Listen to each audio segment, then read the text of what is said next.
Good afternoon. I'm Sergeant Hungerford with the Jacksonville Sheriff's Office Traffic Homicide Unit. Today's briefing is in reference to a traffic crash resulting in a fatality that occurred about 12:49 p.m. this afternoon in the 100 block of South Myrtle Street. A white minivan was northbound on Myrtle Street behind a dump truck. The dump truck slowed down to make a right-hand turn onto eastbound Harper Street. As the dump truck slowed down, the people in the minivan advised that two young men, teenagers, sped by on the right-hand side on a mini bike, either on the shoulder or on the sidewalk, actually both, and collided with the passenger side of that dump truck.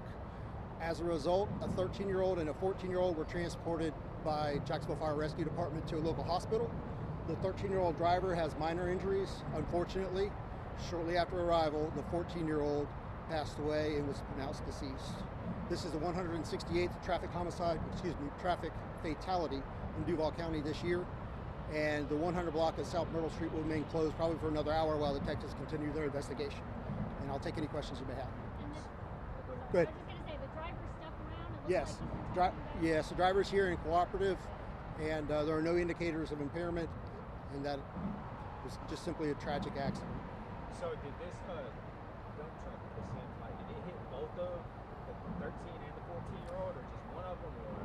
It's my understanding that both of them came off of the mini bike. It's an off-highway vehicle that shouldn't be on the roadway, and it transitioned from the sidewalk back over to the pavement.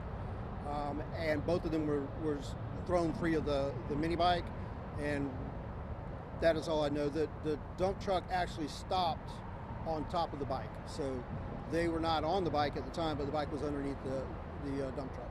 And you might have just said it, but those mini bikes are illegal, right? Yeah, this particular one did not have, it was not licensed to be on the roadway, and it requires signals, right and left turn signals, a headlight and a tail light, and it didn't have any of those features. Also, it requires to be tagged, and it did not. Were they wearing helmets? It's my understanding they were not wearing any safety equipment, no ma'am. So they were both on the same bike. So which one was driving? It's my understanding that the driver was a 13-year-old, and he is in stable condition with minor injuries. Not at this time. Ordinarily, charges in these kinds of scenarios wouldn't come for some time, not until a lengthy investigation has been completed, and we haven't finished the investigation at this time. We're not anticipating charges, but that could change. It just depends on the nature of the investigation as we move along through the process. So both drivers did stop and give their statements? Yes, so there were actually three witnesses. There's a car coming in the opposite direction, gave a similar statement, and the car behind, the minivan behind the dump truck, was an eyewitness, saw a very good account of what happened, was able to give us, there were two occupants, were able to give us a good rendition of what took place, and the driver of the dump truck is here also. Is it safe to say this is like an industrial area by chance? I would say so, yes. You guys get any video surveillance or anything of that, or? Well, as we're looking through the area, unfortunately, there's not going to be much video surveillance for this particular area. It's a closed warehouse over here, and there's a church over here, but the church, the structure is way off the roadway, and then there's fields sparsely around the area. So there's not a whole lot of video surveillance in this particular spot. Did the children live in this area, or do you know why they were over here? I don't have that information in front of me, but I would expect if they're on an off-highway vehicle, a mini bike, that they probably live nearby. That would be safe to assume. Advice for any other parents, kids with similar vehicles? I'm sorry, I didn't hear. Advice for any other But yeah, if you're a young person and you're on a mini bike, you should be on private property. Yeah, it's not safe to operate in the roadway, and certainly not safe to operate on a sidewalk. They're required to be licensed, and that means a registration and a tag.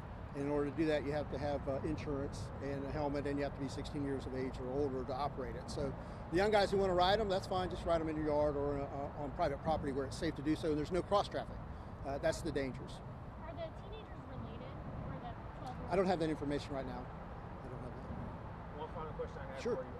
As far as these mini bikes, do you guys typically see them in this area per se, or is it kind of everywhere in Jacksonville where people ride them? Yeah, they're sparse across Jacksonville. They're out there, and scooters as well, and there are statutes in place for all of those, and you just have to be safe. The biggest problem with it is the young people don't tend to follow the rules of traffic that older people do, so many times As a regular driver is driving safely down the road, they will pop up from a direction you're not expecting them to, and they don't wait on the stop sign, and they'll just come off of the sidewalk into the roadway.